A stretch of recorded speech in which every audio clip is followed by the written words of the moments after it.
Hey guys, I hope you all are doing well. So, today we start President, most important chapter for prelims and UPSC and PCS exam. So अगर आप मेरे channel में नए हैं तो please subscribe our channel civil aspirant with Narendra and share with your friend. And अगर आप कोई चैनल से अगर कुछ फ़ायदा मिल रहा है तो please like our video. So let's start. आज अब प्रेसिडेंट के बारे में हम लोग बात करेंगे ऑन द यूनियन एग्जीक्यूटिव. ठीक है, अब स्टार्ट करेंगे हम लोग यूनियन एग्जीक्यूटिव. एंड सबसे पहले हम यहाँ पे प्रेसिडेंट एंड वाइस प्रेसिडेंट को कवर करेंगे. अब देखिए, इन बॉडीज से डायरेक्ट यूपीएससी सवाल पूछता है. ठीक है, एंड मेंस में उतने नहीं पूछे जाते जितना कि प्रीलिम्स में सीधा पूछा जाता है. पावर से क्वेश्चन पूछा जाता है, राइट. कब यू कैन से प्रेसिडेंट किसको कब ये नहीं कर सकता, इस टाइप की चीज़ें पूछी जाती है. अगर मेंस में क्वेश्चन आता है तो फिर वो मेंस में प्रेसिडेंट के ऑफिस से पूछा जाएगा question, right. But generally the president is there, right. ठीक है, प्रेसिडेंट में प्रीलिम्स में क्वेश्चन आता है. बट सबसे पहले देखिए, इसको पढ़ाने से पहले प्रेसिडेंट को बहुत सारे स्टूडेंट्स को यही नहीं पता होता that why do we actually need the president. Why do we actually need the president. एक बात बताओ सर, अभी हम सब जानते हैं कि जब सारे डिसीजंस प्राइम मिनिस्टर लेता है, ठीक है, तो प्रेसिडेंट एक रबर स्टैम्प की तरह है. तो भाई क्यों कर रहे हो? क्या प्राइम मिनिस्टर ही साइन नहीं कर सकता क्या? ठीक है, क्यों हमने एक ऑफिस बैठा रखा है? ठीक है, एक बात बताओ, क्यों हम इसमें इतनी लाखों रुपए खर्च कर रहे हैं, इतनी प्रिविलेज वगैरह देख रहे हैं? So why do we need the office of president? This is very very important and ये आपको यहाँ पे समझना है. ठीक है, तो समझो इसको क्या है, why do we actually need the office of the president. देखो, सी वी हैव क्या बोलते हैं, parliamentary form of demo government, right. अब पार्लियामेंट्री फॉर्म ऑफ गवर्नमेंट में क्या होता है, we know that the council of ministers is responsible to the Lok Sabha. And जब तक ये कॉन्फिडेंस एंजॉय करते हैं लोकसभा का या पार्लियामेंट का, तब तक काउंसिल ऑफ मिनिस्टर रूल करते हैं. सो अभी तो रूलर है, ठीक है. But what if suddenly Lok Sabha confidence चला जाए तो रूलर नहीं है. यानी हमारे देश में एक ऐसा टाइम आ सकता है क्या कि रूलर ना हो, तो क्या होगा? ठीक है, तो कोई गवर्नमेंट ही एग्जिस्ट नहीं कर रही, we will be having a ruler less country. ठीक है, तो उस केस में we require the president of India. यानी क्या आप सबके घर में इन्वर्टर है सर? इन्वर्टर है. When do we actually use an inverter? जब घर की लाइट आ रही होती है या जब घर की लाइट ऑफ होती है? आप बताइए. घर की लाइट ऑफ होती है. वही काम क्या है? प्रेसिडेंट का है. He is like an inverter. He is like a lamp which is turned on when the lights switch off. Why can the light switch off? Because the council of ministers are dependent upon Lok Sabha. ठीक है, तो prime minister का office क्या है? Temporary है, time frame नहीं है, जब मर्जी वो डिसॉल्व कर सकता है, जब मर्जी उसके खिलाफ होता है. But the office of president is permanent in the sense president को हटाना इट्स प्रैक्टिकली इम्पॉसिबल. एंड आज तक एक भी प्रेसिडेंट इम्पीच नहीं हुआ है, ये चीज ध्यान रखना. Not even a single president has been impeach. Whereas prime minister लोग 12-12, 15-15, 20-20 दिन के लिए प्राइम मिनिस्टर बने. ठीक है, back then during the times of 1960s 1970s in India, prime minister use to change daily, almost daily basis पे. कभी ये गवर्नमेंट आ रही है, जनता गवर्नमेंट आ रही है, अनस्टेबिलिटी थी. तो उस टाइम क्या है, जब गवर्नमेंट चेंज हो रही है, there is a temporary phase, right? One government goes, the other government comes. तो क्या हो रहा है? कोई ना कोई तो रूलर चाहिए. So we require the president of India, right? What if ऐसा हो जाए, गवर्नमेंट गिर जाए एंड इलेक्शन कमीशन चुनाव करवाने में आपके टाइम ले रहा है, ठीक है, कुछ भी हो जाए, ठीक है, समझो. टिल देन कौन, who will pass the laws, who will pass the orders, right? The president gets a chance. ठीक है, तो president is like a permanent ruler as a second option which we should always be having. तो ये logic होता है president को रखने का. ठीक है, बट यस, जब प्राइम मिनिस्टर है तो president is a rubber stamp. तो प्रेसिडेंट को वही करना पड़ेगा, क्योंकि भाई पीएम को लोगों ने इलेक्ट किया है. People want them to rule. President को भी पीपल ने इलेक्ट किया है, बट डायरेक्टली पीएम को इलेक्ट किया है, ये भी ध्यान रखना. ठीक है, बट जब प्रेसिडेंट नहीं है, पीएम नहीं है, स्टिल पीपल द्वारा ही रूल किया जा रहा है, बट प्रेसिडेंट के through, right. So that is why it is said the president is the head of the Indian state. He is the first citizen of India. Acts as a symbol of unity, integrity, and solidarity of the nation. Let's talk about the election of the president. इसके में question पूछा आता है कि election of the president में कौन कौन लोग पार्ट लेते हैं. So first and foremost, the president is not directly elected by the people, but by the members of an electoral college. And this electoral college consists of what? Elected members of both the houses of the parliament. ठीक है, ये ध्यान रखना, both the houses के जो elected members हैं, ठीक है. Nominated members नहीं होते, याद रखना. ठीक है. Second, elected members of the legislative assembly of the states, जहाँ पे legislative assembly है. Third, elected members of the legislative assembly of Delhi and Puducherry. And अब जम्मू एंड कश्मीर का भी I'm pretty sure जब से आएगा तो वो भी इसमें इंक्लूड होगा. ठीक है. एक चीज़ याद रखना, नो नॉमिनेटेड मेंबर्स. वाई? क्योंकि प्रेसिडेंट ही तो नॉमिनेट कर रहा है मेरे भाई, और जो बंदा नॉमिनेट कर रहा है फिर वही उसे इलेक्ट भी करेगा. ये क्या बात होती है यार. ठीक है, तो दिस इज़ नॉट पॉसिबल. तो दैट इज़ वाई ये ध्यान रखना. ठीक है, तो दिस इज़ इम्पॉर्टेंट.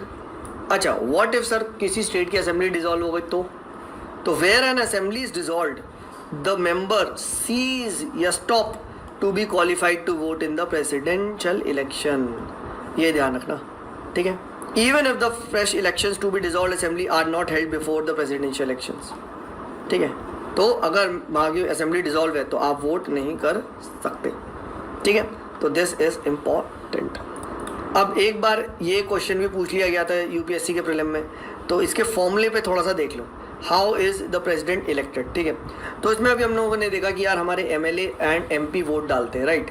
ठीक है, एमएलए एमपी वोट डालते हैं, तो एमएलए एंड एमपी का वोट का वैल्यू होता है, right. And each value of vote of N MLA कैसे कैलकुलेट किया जाता है? Total population of state upon total number of elected members in the state legislative assembly into 1/1000. क्या बोला? Total population of one state, ठीक है, upon total number of elected members in the assembly, elected members into क्या 1/1000. ये formula आया. ज़्यादा सोचो मत, बस वैल्यू याद रखो. अच्छा, यहाँ से can I conclude one thing. क्या? हर स्टेट की सर पॉपुलेशन अलग, राइट. बिल्कुल. हर स्टेट में इलेक्टेड मेंबर्स अलग, बिल्कुल सर, राइट. तो हर एक स्टेट के वैल्यू ऑफ एमएलए कहने से अलग होगा, डिफरेंट होगा, राइट. बिल्कुल डिफरेंट होगा, राइट, क्योंकि population of state is not same for all यार. तो value of MLA value of one vote of MLA changes from time, state to state. UP का अलग होगा, एमपी का अलग होगा, उत्तराखंड का अलग होगा, राइट. तो फर्स्ट कॉन्सेप्ट आपका ये आता है. ठीक है. सेकंड, क्या एमपी का वोट कैसे काउंट होगा सर? तो उसके लिए एक फॉर्मूला है. दैट फॉर्मूला इज क्या? Value of vote of MP, total value of votes of all the MLA of all the state, total value of votes of all the MLA of all the state, ठीक है, divided by total number of elected member of parliament. हाँ है ना, elected member of parliament. आप खुद दिमाग लगाओ. All parliament, ये तो सेम. यानी वैल्यू ऑफ एमपी क्या होगा? Value of vote of MP of Lok Sabha, of Bihar equal to value of vote of MP of Rajasthan. And यही क्वेश्चन पूछा गया था. That what will be the value of, इस तरीके से पूछा गया था, value of vote of MLA in a presidential election is varies from state to state, whereas value of vote of MP remains same for the all the states. तो ये बात सही है, क्योंकि भाई यहाँ तो total value of votes of all MLA of all the states आ रहा है, divided by total number of elected members of the parliament. तो ये तो कांस्टेंट एंटिटी होगा, राइट. ये भी एक कांस्टेंट एंटिटी है कि ये भी एक कांस्टेंट एंटिटी होगा और ये भी एक कांस्टेंट एंटिटी होगा. ये does not depend upon state. ठीक है, तो जब स्टेट पे डिपेंड नहीं हो रहा है तो how can it be changing? समझो. डन, यहाँ तक डन. अगला क्वेश्चन आता है कि जब प्रेसिडेंट के इलेक्शन कैसे का क्या सिस्टम है. तो याद रखना, प्रोपोर्शनल रिप्रेजेंटेशन होता है. कोई यहाँ पे first pass the post system नहीं चलता. Bye means of single transferable vote चलता है. ठीक है, and voting is done by secret ballot. याद रखना। प्रेसिडेंट बहुत एक सीक्रेटली काम करता है, ऐसे ऐसे बना लो कुछ भी, ठीक है, तो सीक्रेट बैलेट से होता है, ठीक है। दिस इज इम्पॉर्टेंट, ठीक है। एंड इसका एक प्रोसेस होता है कि एक फिक्स नंबर ऑफ कोटा चाहिए होता है जो जिस भी कैंडिडेट को बनना है, ठीक है। एक फिक्स नंबर ऑफ वोट्स पोल होने चाहिए, ठीक है। एंड अगर उससे एक ज़्यादा आ जाता है, ठीक है, तो क्या हो जाता है, तो प्रेसिडेंट इलेक्शन और जो भी कैंडिडेट है वो इलेक्शन जीत जाता है। एंड इसमें क्या होता है, इसमें एक आप कह सकते हो जब भी इलेक्टोरल वोटिंग होती है प्रेसिडेंट के लिए, तो इसमें हर एक बंदे को एक बैलेट पेपर दिया जाता है एंड उसमें सबके नाम लिखे होते हैं। तो ईच जो जैसे दिस इज MLA ये जाता है, तो इसको अपनी ऑर्डर अरेंज करना होता है कि मैं फर्स्ट पे से चाहता हूँ, सेकंड पे से चाहता हूँ, थर्ड पे से चाहता हूँ, फोर्थ पे से चाहता हूँ, ठीक है। So he has to what, he has to indicate his preferences by marking 1 2 3 4 against the name of the candidate, ठीक है। यानी क्या है, the voter can indicate as many preferences as you can say the candidates who are standing for the elections. अब हमको पता है हर एक प्रेसिडेंट के कैंडिडेट जिसको जीतना है तो उसको एक पर्टिकुलर कोटा चाहिए होगा जीतने के लिए, ठीक है। अब क्या होता है, इंपॉर्टेंट नहीं है बट समझ लो, फर्स्ट फेज में क्या होता है, जैसी फर्स्ट फेज की काउंटिंग हो गई, अब वोटिंग हो चुकी है, तो first preference votes are counted for, इसका फर्स्ट प्रेफरेंस काउंट किया, ठीक है, फिर सेकंड MLA का है फर्स्ट प्रेफरेंस काउंट किया, एंड इस तरीके से काउंट करते हैं। अब कोई एक पर्टिकुलर कैंडिडेट जो भी अमाउंट ऑफ वोट है अगर वो पा गया तो वो तो विनर हो गया and he is declared the president. But suppose करो एक्स अमाउंट था बट वो अभी फर्स्ट राउंड में एक्स से बहुत दूर है, ठीक है, तो अब क्या होगा, अब सेकेंड राउंड ऑफ वोटिंग शुरू होएगी, ठीक है, ठीक है। तो this the process of, and अब क्या होगा, this is called as transfer of vote is set in the motion. Transfer of vote क्या, कि जिस भी कैंडिडेट्स ने क्या, the ballot of the candidate securing least number of first preference vote, उसको कैंसिल कर दिया जाएगा, उसको कैंसिल कर दिया जाएगा, and his second preference voters are transfer to the first preference दे दिया जाएगा। ये ध्यान रखना, ठीक है, इस तरीके से हो जाएगा, ठीक है, to the first preference voters of the other candidates, ठीक है। This process continues till a candidate declared the quota. अगर नहीं हो पाया तो फिर सेकंड प्रेफरेंसेस को काटा जाएगा, जो लीस्ट नंबर जो लास्ट होगा, एंड उसके थर्ड को ट्रांसफर कर दिया जाएगा, ठीक है। इस तरीके से ट्रांसफरिंग चलती है, ज़्यादा दिमाग लगाने की जरूरत नहीं है, कुछ भी नहीं पूछा जाएगा, ये सब इररेलेवेंट है, बस पता होना चाहिए ऐसा हो रहा है, ठीक है। बच्चे कुछ कंफ्यूज आते हैं, सर सिंगल ट्रांसफरेबल वोट क्या होता है, मतलब वोटिंग का ट्रांसफर चलता है, ठीक है, बट इतना डीप वो कभी नहीं पूछेगा, बस ये अगर पूछा जाए तो बता देना कि in the first round of voting, अब देखो सिंपल तरीके से, the candidates first preferences considered, right? If a particular candidate is failed to make the sufficient amount of, you can say, votes, then what happens, the second round of counting begins, and in this the candidates securing the least number of first preference votes are cancelled, least वाले के first preference को काट दिया जाएगा, and his second preference voters are transferred to the first preference voters of other candidate। तो जो other candidates है उनको थोड़े वोट और मिलेंगे, तो सबके थोड़े थोड़े वोट और बढ़ेंगे, फिर हम चेक करेंगे क्या, अब जो पर्टिकुलर कोई किसी बंदे ने एक्स अमाउंट को क्रॉस किया, नहीं किया, तो फिर ये प्रोसेस चलता है। तो at the end of the day कोई तो करेगा, जब वोट कैंसिल होकर ट्रांसफर होना स्टार्ट हो जाएंगे वोट्स, तो भाई ऐसा तो हो नहीं सकता कि कोई ना जीते, ठीक है, तो ये जीत जाएगा। इंपॉर्टेंट क्वेश्चन क्या है कि सर अगर प्रेसिडेंट के डिस्प्यूट हो गया इलेक्शन में तो कहाँ जाएगा, इलेक्शन कमीशन डिसाइड करेगा। गलत जवाब। All doubts and disputes correction with the president elections are inquired into supreme court whose decision is final, ठीक है, तो ये यहाँ पे ध्यान रखना, ठीक है, तो दिस इज इम्पॉर्टेंट। अच्छा सर, अगर प्रेसिडेंट बाई चांस सपोज करो अनक्वालिफाइड या it was declared void by the supreme court, तो एक बात याद रखना, जो प्रेसिडेंट ने एक्ट्स कर रखे हैं they will continue to remain in force. वो ऑब्वियस सी बात है, नया बंदा आके उसे चेंज कर सकता है। बाकी फिर देखो कुछ ऐसी डिबेट भी चली कि हम प्रेसिडेंट को डायरेक्ट इलेक्ट क्यों नहीं करते, राइट, तो ये तो अनकॉन्स्टिट्यूशनल वगैरह है, बट यहाँ पे कॉन्स्टिट्यूशन इलेक्शन में एक सीधी बात बोली गई कि भाई first and foremost president real head नहीं है, तो हम क्यों इतना डायरेक्ट का इलेक्शन करें, पैसा खर्च करें। सेकेंडली अगर हम उसे डायरेक्ट इलेक्ट करते तो फिर प्रेसिडेंट और प्राइम मिनिस्टर के बीच कॉन्फ्लिक्ट हो सकता है कि भाई मुझे भी तो लोगों ने डायरेक्ट इलेक्ट किया है, राइट, तो मल्टीपल सेंटर्स ऑफ पावर हो जाएगा। तो जब एक सिंबॉलिक है तो let it be a symbolic election only, right, and इसलिए आप देखते होगे कि प्रेसिडेंट में वोटिंग से पहले डिसाइड हुआ था who is going to become the president, पहले ही MLAs डिक्लेयर कर देते हैं कि भाई हमारा जो है we are supporting this candidate openly, ठीक है, तो बस पहले ही पता चल जाता है। नेक्स्ट देखिए qualification and oath and conditions के बारे में बात करें तो कॉन्स्टिट्यूशन में क्या क्वालिफिकेशन लिखी गई है, right? First, he should be a citizen of India. Second, he should have completed 35 years of age. This is important. Can you become the president right now? No. ठीक है, you cannot become the president. आप obviously बात है 35 years से कम हो, right? And he should be qualified for election as a member to the Lok Sabha. ठीक है, and he should not be holding any office of profit under the union or the state government. ठीक है, तो ये conditions है जो आपकी president की eligibility के बारे में बात करती है. दूसरा, एक चीज याद रखना, the nomination of candidates for election to the office of the president must be subscribe by at least 50 electors as proposers and 50 electors as seconders. This is important. ठीक है, एंड सिक्योरिटी डिपॉजिट 15,000 आरबीआई के पास रखना पड़ेगा. ठीक है, so that कोई fake आप कह सकते हो जो कैंडिडेट्स है वो ना खड़े होंगे कि वोट काटने के. तो भाई अब जब 50 इलेक्टर्स आपको सपोर्ट कर रहे हैं, एमएलए एमपी, तो इसका मतलब है कुछ तो बात होगी, राइट? ठीक है, एल्स ऐसे कोई नॉर्मल बंदा नहीं आ सकता, क्योंकि he will not be getting the 50 electors as proposers. अब इलेक्टर कौन है? एमपी एमएलए तो इलेक्ट कर रहे हैं, यानी आपको 50-100 ऑलमोस्ट एमपी एमएलए का वोट चाहिए जो कहें कि yes we believe you should be the president. तब आप लड़ पाओगे, ये ध्यान रखना. फिर उसके बाद देखिए ओथ एंड अफर्मेशन की आती है, इंपॉर्टेंट है. तो ओथ क्या लेता है? तो most important is to preserve, protect and defend the constitution.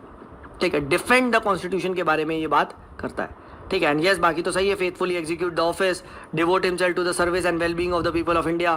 ठीक है, इस टाइप की बात करता है. तो ओथ एंड अफर्मेशन में क्या डिफेंड द इज इंपॉर्टेंट. बाकी इस टाइप के भी क्वेश्चन कभी कभी पूछे आ सकते हैं. Who was the first president? और डॉक्टर राजेंद्र प्रसाद जी थे. उसके बाद who was the president who was elected unopposed? तो एन संजीवा रेड्डी.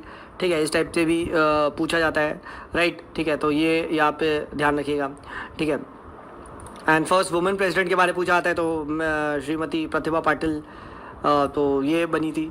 ठीक है, एंड उसके बाद अभी लेटेस्ट प्रेसिडेंट तो आपको पता है श्री रामनाथ कोविंद जी हैं, राइट? तो ये इज इम्पॉर्टेंट. उसके बाद term of the president office, तो ये बात याद रखिएगा 5 years का होता है from the date upon which he enters the office. And एक चीज़ याद रखिएगा क्या, कि जो इम्पीचमेंट ऑफ द प्रेसिडेंट होता है, अच्छा, is he eligible for election? Yes, he is eligible for re-election. ठीक है, impeachment of president is important. Impeachment किस criteria पे होगा? For violation of the constitution. However, constitution does not define the meaning of the process violation. ठीक है, तो ये चीज़ यहाँ पे important. दूसरा, impeachment में एक चीज़ क्या याद रखना, कि कौन कौन से लोग इसके लिए वोटिंग करते हैं. याद रखो, सबसे पहली बात, जो impeachment का प्रोसेस है, पहली बात वो पार्लियामेंट के थ्रू ही होता है. यानी आप ये कह सकते हो लेजिस्लेटिव असेंबली के एमएलएस का कोई रोल नहीं होता. सेकंड, इम्पीचमेंट के प्रोसेस में क्या होता है, पार्लियामेंट के इवन नॉमिनेटेड मेंबर्स भी वोट करते हैं. This is important. याद रखना, the elected members of the legislative assemblies of states and UTs do not participate in the impeachment of the president. यानी सिर्फ एमपीज पार्टिसिपेट करेंगे, वो भी कौन से? लोकसभा प्लस राज्यसभा के सारे एमपीज. ये चीज ध्यान रखना. ठीक है, तो this is important. And no president has been impeached so far. ठीक है, तो दिस इज इम्पॉर्टेंट. ठीक है, तो यहाँ तक हम लोगों ने डिस्कस कर लिया. यहाँ पे एक क्वेश्चन और उठता है कि सर अगर प्रेसिडेंट की वैकेंसी होने वाली है, किसी भी कारण वैकेंसी हो गई तो क्या होगा? तो एक चीज़ ध्यान रखना. ठीक है, अगर वैकेंसी होने वाली है तो पहली बात, उससे पहले तो इलेक्शन होना है. ठीक है, बट अगर किसी वजह से क्या हुआ, इलेक्शन हो ही नहीं पाए, तो कोई डिले हो गया, तो in that case the outgoing president continues to hold the office. ये ध्यान रखना. Vice president does not get opportunity to act as the president. This is important in this case.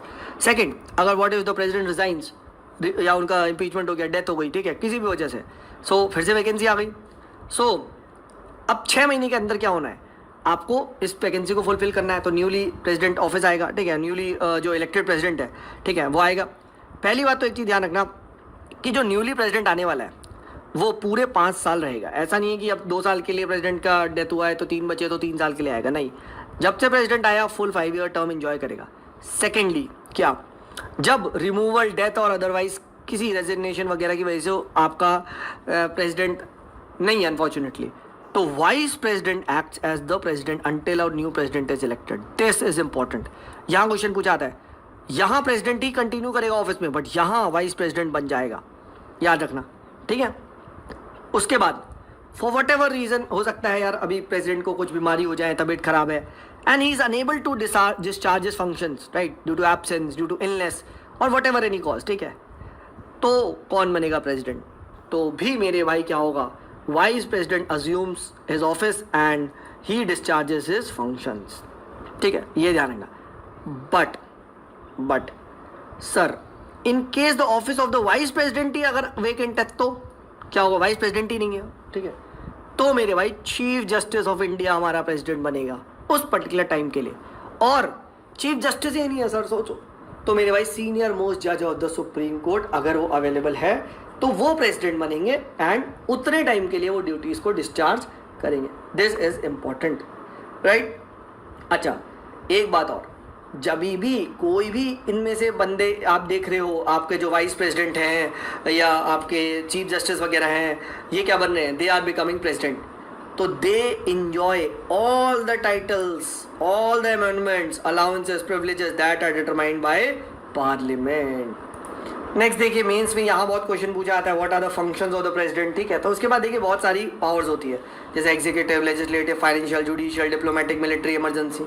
तो एक एक करके आप देख सकते हैं। जैसे एग्जीक्यूटिव पावर्स, उसके पास क्या है, दैट एग्जीक्यूटिव पावर्स क्या है, you can say all the executive decisions are taken under his names, ठीक है। एंड बहुत सारे पॉइंट जो पोस्ट वगैरह उस पर अपॉइंट ये करता है, जैसे ही appoints attorney general of India, ठीक है, he appoints the chairman members of the UPSC, ठीक है, कैग, इन सबको ये अपॉइंट करता है, राइट। तो इस टाइप के आप कह सकते हैं this are this executive powers. बाकी इसको रीड कर लीजिए, ऐसा कोई मतलब टफ गेम यहाँ पे नहीं। उसके बाद देखिए लेजिस्लेटिव पावर जो आती है, ठीक है, तो लेजिस्लेटिव पावर में क्या है कि भाई आपका जो पार्लियामेंट पे कंट्रोल प्रेसिडेंट का होता है, जैसे he can address the parliament, है ना, फिर उसके बाद ही कैन समन और prorogue the parliament, right, dissolve the Lok Sabha. तो ये सब क्या है, जॉइंट सीटिंग को बुलाते हैं प्रेसिडेंट, राइट, तो ये बता सकते हैं। उसके बाद he can send messages to the house of parliament, right, with respect to any bill. फिर उसके बाद मेंबर्स को नॉमिनेट करते हैं 12 members to the Rajya Sabha, as well as आप कह सकते हो पहले 2 एंग्लो इंडियंस को भी करते थे बट अब नहीं करते, राइट। तो फिर उसके बाद अब तो ये हट गया, he can nominate 2 members of the Lok Sabha from the Anglo Indian, but वैसे पहले था, ठीक है। फिर उसके बाद he decides on the question of disqualification of members of parliament in consultation with EC, ठीक है। उसके बाद देखिए हर एक जो बिल भेजा जाता है प्रेसिडेंट के पास, लिटरली वो लॉ कब बनता है, जब प्रेसिडेंट उसको साइन करे, तो उनके पास बहुत सारे ऑप्शंस है। प्लस ऑर्डिनेंस मेकिंग पावर, यार he can promulgate an ordinance when parliament is not in session, ठीक है, तो he can also withdraw an ordinance at any time, right. तो ये सब चीज़ें आप यहाँ पे लिख सकते हैं। अपॉइंटमेंट में कैग वगैरह को अपॉइंट करते हैं, ईसी वगैरह को अपॉइंटमेंट करते हैं, यूपीएससी के मेंबर्स, चेयरमैन, इन सबको अपॉइंट किया जाता है। तो ये सब आप कह सकते हो आता है, राइट, ठीक है। तो यहाँ पे हम लोगों ने देख लिया, ठीक है। Let's move down to financial powers. तो फाइनेंशियल पावर में हम जानते हैं that money bills can be introduced in parliament only on its prior recommendation, right. फिर उसके बाद बहुत सारे ड्यूरिंग फाइनेंशियल जो इमरजेंसी वगैरह होती है, वहाँ पे भी जो है सेंटर का कंट्रोल आ जाता है, प्रेसिडेंट के रिजर्वेशन के लिए मनी बिल्स को रखा जाता है। फिर no demand of grant can be made except on his recommendation, right, and he can make advances out of the contingency fund of India to meet any unforeseen expenditure, right. Finance commission का गठन करते हैं जो कि आपका revenues को distribute करता है। Then talk about the judicial powers, right. Judicial powers में he appoint the chief justice and the जजेस of the supreme court, right. फिर उसके बाद he can grant pardon, reprieve, respite, remission of punishment, ठीक है, तो ये सब भी कर सकते हैं, ठीक है। He can commute any sentences, ठीक है, तो this is important, right. And तो ये सब क्या है, जुडिशियल पावर्स है। देन डिप्लोमेटिक पावर्स भी होती है, जितनी भी इंटरनेशनल ट्रीटीज़ है, एग्रीमेंट्स हैं, सब प्रेसिडेंट के नाम पे ही नेगोशिएट किए जाते हैं। इंडिया के जितने भी इंटरनेशनल फॉरम्स हैं, सब पे प्रेसिडेंट ही ऑलमोस्ट रिप्रेजेंट करता है इंडिया को। जितने भी डिप्लोमेट्स वगैरह हैं, एम्बेसडर्स वगैरह, उनको अपॉइंट, रिसीव, सब प्रेसिडेंट करता है। देन मिलिट्री पावर भी है, he is the supreme commander of the defence forces of India. He appoints the chiefs of the army, the navy, the air force, right, and he can declare a war or conclude peace, ठीक है। तो ये सब आपका यहाँ पे करा जा सकता है, राइट। सिमिलरली इमरजेंसी पावर्स भी है प्रेसिडेंट के पास, ठीक है। तो इमरजेंसी पावर्स भी हैं, जैसे कि जब आप कह सकते हो national emergency, president rule, financial emergency लग जाए, तो यहाँ पे सब पे प्रेसिडेंट का कहीं ना कहीं डोमिनेशन दिखाई देता है। तो ये सब आप यहाँ पे कोट कर सकते हैं। उसके बाद देखिए एक क्वेश्चन जो पूछा जाता है वो वीटो पावर से पूछा जाता है, ठीक है। अब वीटो पावर से क्या क्वेश्चन पूछा जाता है कि प्रेसिडेंट कब एक बिल को रोक सकता है, ठीक है। तो देखो जब एक बिल उसके पास आता है तो what can he do, he can give assent to the bill, he may withhold his assent to the bill or he may return the bill if it is not a money bill, right, for reconsideration. But अगर parliament ने दोबारा पास कर दिया without any change, without उससे ज़्यादा की majority, president must give his assent to the bill, right. तो president has veto power एक टाइप का over the bills passed by the parliament, ठीक है. एंड वो अपनी विदहोल्ड कर सकते हैं his assent to the bills, right. तो अब यहाँ से एक चीज़ क्या है, ठीक है, इसको यहाँ पे समझने की ज़रूरत है. दो टाइप के वीटो आते हैं. एक होता है आपका कह सकते हो एब्सोल्यूट वीटो, ठीक है. अच्छा, तो 4 टाइप के होते हैं, बट अपने को क्या देखना है, एब्सोल्यूट वीटो और क्वालिफाइड वीटो, ठीक है. कि अगर क्या है कि प्रेसिडेंट के पास बिल आया, राइट, तो अगर वो मना कर सकता है तो that is called as absolute veto, right, कि उसने विदहोल्ड दे दिया. तो can the president do that, Indian president? Yes, it is absolute, तो this power is there. Second is a qualified veto, कि सर उसने आपका क्या बोलते हैं रिकंसिडर करने को बोल दिया, ठीक है. अब जब रिकंसिडर करने को बोला है तो दोबारा पार्लियामेंट ने पास कर दिया, ठीक है, राइट. बट इस बार लेटर से लास्ट टाइम भी 110 बंदों ने हाँ कहा था, 111 होने चाहिए, तभी वो प्रेसिडेंट दोबारा हाँ कहेगा. So this is called as qualified veto. Indian president के पास ऐसा नहीं है. इंडियन प्रेसिडेंट अगर दोबारा लास्ट टाइम 99 ने भी हाँ कह दिया और मेजोरिटी है वो, तो भी उसको हाँ कहना पड़ेगा. तो दिस इज कॉल्ड एज क्या, suspensive veto, that is which can be overridden by legislator with an ordinary majority. So Indian president के पास क्वालिफाइड वीटो नहीं होता, मेरा सस्पेंसिव वीटो यस होता है. फिर उसके बाद होता है Indian veto pocket veto, that is आप कोई एक्शन ही ना लो, ठीक है, बिल पॉकेट में डाल के बैठ जाओ, ठीक है. तो this is also there, Indian president के पास होता है. सो ये ध्यान रखना, the president of India is vested with the 3 absolute, suspensive and pocket veto, but not the qualified veto. American president के पास ही क्वालिफाइड वीटो होता है, याद रखना, ठीक है. दोबारा जब भेजा जाएगा तो जो वहाँ की सेनेट है, ठीक है, उसको क्या करना पड़ेगा, उसको ज़्यादा उससे करके भेजना पड़ेगा प्रेसिडेंट के पास. बट अगेन ऐसे पूछा जाएगा, क्या प्रेसिडेंट के पास एब्सोल्यूट वीटो होता है कॉन्स्टिट्यूशन अमेंडमेंट बिल पे? नहीं मेरे भाई, कोई एब्सोल्यूट वीटो नहीं होता, वो उसको आपको हाँ कहना ही पड़ेगा. क्या मनी बिल पे होता है? नहीं मेरे भाई, उसको भी आपको क्या करना पड़ेगा, हाँ करना पड़ेगा. But yes, private members bills हो गए, ठीक है, इस टाइप के बिल्स हो गए, या जब गवर्नमेंट मेजोरिटी में नहीं है तब एब्सोल्यूट वीटो को आप यहाँ यूज कर सकते हो, राइट. एंड क्या सर पहले प्रेसिडेंट ने ऐसा करा है? Yes, in 1991 president R Venkataraman withheld his assent to the salary allowance and pensions of the members of parliament bill, right. And the bill was passed by the parliament without obtaining the previous recommendation of the president, ठीक है. तो इस तरीके से आप bill को करा जा सकता है, ठीक है. तो द प्रेसिडेंट कैन विदहोल्ड. उसके बाद आता है सस्पेंसिव वीटो. सस्पेंसिव वीटो में क्या होता है कि भाई वो रिकंसिडर करने को बिल करते, वो रिटर्न कर देते बिल को कि सर एक बार दोबारा देखो, ठीक है. अब सस्पेंसिव वीटो में दोबारा देखने को बोला है, बट अगर पार्लियामेंट ने दोबारा पास कर दिया, चाहे उससे कम मेजोरिटी से भी कर दिया हो, प्रेसिडेंट को हाँ कहना ही पड़ेगा. क्वालिफाइड नहीं है वीटो, याद रखना, Indian president is not qualified, इस तरीके से याद कर सकते हो, ठीक है. सो however if the bill is passed again bye the parliament with or without amendments again presented to the president, it is obligatory for the president to give his assent to the bill. तो ये है आपका suspensive veto, right. कुछ time के लिए suspend कर सकते हो. Pocket veto is not taking any action for indefinite period, ठीक है. तो the president can exercise this veto power as constitution does not prescribe any time limit which he has to take the decision with respect to bill. जबकि US on the other hand, president has to return the bill for reconsideration within 10 days. 10 दिन के अंदर लौटाना 10 दिन से आता तो मैं नहीं दिए जाएंगे. क्या सर कभी पॉकेट वीटो का यूज किया है? यस, 1986 में प्रेसिडेंट ज़ैल सिंह जी, इन्होंने पॉकेट वीटो को एक्सरसाइज किया था Indian post office amendment bill पे. ये चीज ध्यान रखना, ठीक है. And after 3 years 1989 president R Venkataraman send back the bill for reconsideration, but तब तक न्यू फ्रंट गवर्नमेंट बन चुकी थी, उन्होंने बिल को ड्रॉप कर दिया, ठीक है. तो this is important question. But पता कहाँ से आता है क्वेश्चन? आता है सर स्टेट लेजिस्लेचर पे क्या है. एक बात ध्यान रखना, स्टेट लेजिस्लेचर पे जब गवर्नर को बिल दिया जाता है तो गवर्नर पे 4 होते हैं.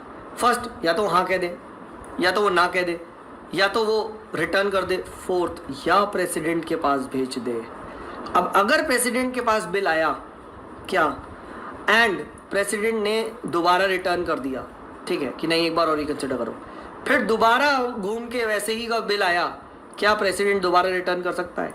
इट कैन, दोबारा रिटर्न कर देगा, ठीक है। तो जब तक प्रेसिडेंट आप कह सकते हो सहमति ना है तब तक वो ऐसा कर सकता है, बट पार्लियामेंट में ये चीज़ नहीं कर सकता, ये ध्यान रखना, ठीक है। हो सकता है वो जेब में डाल के बैठे, कोई डिसीजन नहीं ना ले, ठीक है। तो this is also possible. So the president can exercise pocket veto in respect of state legislation also. Next देखिए, इसमें ऑर्डिनेंस मेकिंग पावर पे भी काफ़ी बार क्वेश्चन पूछा आता है, तो ऑर्डिनेंस मेकिंग पावर को करते हैं। तो पहली बात, कौन सा आर्टिकल? आर्टिकल नंबर 123 डायरेक्ट पूछा जाएगा। Article number 123 deals with what? तो ये एक कॉन्स्टिट्यूशन का इंपॉर्टेंट आर्टिकल है, and that empowers the president to promulgate ordinance, right. But क्या प्रेसिडेंट कभी भी प्रोमलगेट कर सकता है ऑर्डिनेंस? नहीं, only when both the houses of the parliament are not in session. Second, when one house is also in not in session, अगर एक है एक नहीं है तो भी ऐसा कर सकते हैं, ठीक है। तो ये चीज यहाँ पे ध्यान रखना। बट एक चीज ध्यान रखना, it is not a parallel power of legislature. कुछ लोग सोचते सर ये तो पैरेलल पावर हो गई। नहीं नहीं नहीं नहीं, ये बात इमरजेंसी में है, ठीक है। This is not a parallel, you can से legislative power of the president, right. Second क्या है यहाँ पे इंपॉर्टेंट चीज़ है कि अगर पार्लियामेंट नहीं है, मतलब आप कह सकते हो लोकसभा राज्यसभा सेशन में नहीं है, एंड प्रेसिडेंट को नीड लगती है that we need to immediately make some law, तब ये यूज़ किया जा सकता है, ठीक है। दिस इज इम्पॉर्टेंट, ठीक है, this is important. And yes, क्या ऑर्डिनेंस को भी जुडिशियल रिव्यू में रखा जा सकता है, ठीक है, प्लीज रिमेंबर दिस, ठीक है। एक और पॉइंट क्या है, ऑर्डिनेंस सिर्फ उन्हीं सब्जेक्ट्स पे इशू किया जाएगा जिस पे पार्लियामेंट लॉ बना सकते हैं। स्टेट पे आप ऑर्डिनेंस नहीं कर सकते, नॉर्मल टाइम्स में, इमरजेंसी में तो ऑब्वियसली बातें कर सकते हो, राइट, ठीक है। And an ordinance is subjected to the same constitutional limitation as the act of the parliament, याद रखना। यानी एक ऑर्डिनेंस के थ्रू आप ऐसा नहीं कर सकते कि कोई फंडामेंटल राइट्स ले लो या कोई बेसिक आप कह सकते हो फीचर को आप चेंज कर दो, ठीक है। तो इसीलिए ऑर्डिनेंस को भी स्ट्राइक डाउन किया जा सकता है, please remember. Another important point, जैसे ही पार्लियामेंट दोबारा सेशन में आया तो क्या होना चाहिए? तो भाई जो ऑर्डिनेंस आया है इसको अप्रूव करना पड़ेगा दोनों हाउसेस द्वारा। कब? यू कैन से विद इन, आप कह सकते हो जब पार्लियामेंट सेशन में आया है। अगर पार्लियामेंट ने कोई एक्शन नहीं लिया तो ऑर्डिनेंस ऑटोमेटिकली एक्सपायर हो जाएगा 6 weeks from the reassembly of the parliament, ये ध्यान रखना। तो इसीलिए कहा जाता है 1-2 सेशन के बीच में 6 मंथ का टाइम होता है, एंड 6 वीक के अंदर अप्रूवल चाहिए, ठीक है, नहीं तो 6 वीक बाद ऑटोमेटिकली आपका लैप्स। तो एक ऑर्डिनेंस की मैक्सिमम लाइफ कितनी होगी? 6 मंथ्स 6 वीक्स मैक्सिमम, क्योंकि 6 मंथ्स के अंदर तो भाई पार्लियामेंट को मिलना जरूरी है, ये तो संविधान में लिखा है, ठीक है। तो this is important. And yes, the president can also withdraw any ordinance at any amount of time. Can an ordinance be retrospective? Yes, it can be definitely. यानी कोई लॉ को बैकडेट से, क्योंकि एक लॉ की तरह देखा जा रहा है ना इसको, तो लॉ को आप जाके बैकडेट से इन्फोर्स में करा जा सकता है, ठीक है, ये चीज़ ध्यान रखना। कोई टैक्स लॉ वगैरह किया जा सकता है, ठीक है, तो दिस इज पॉसिबल। क्या सर ऑर्डिनेंस के थ्रू कॉन्स्टिट्यूशन अमेंडमेंट कर सकते हैं? Not at all, it can not be use to amend the constitution.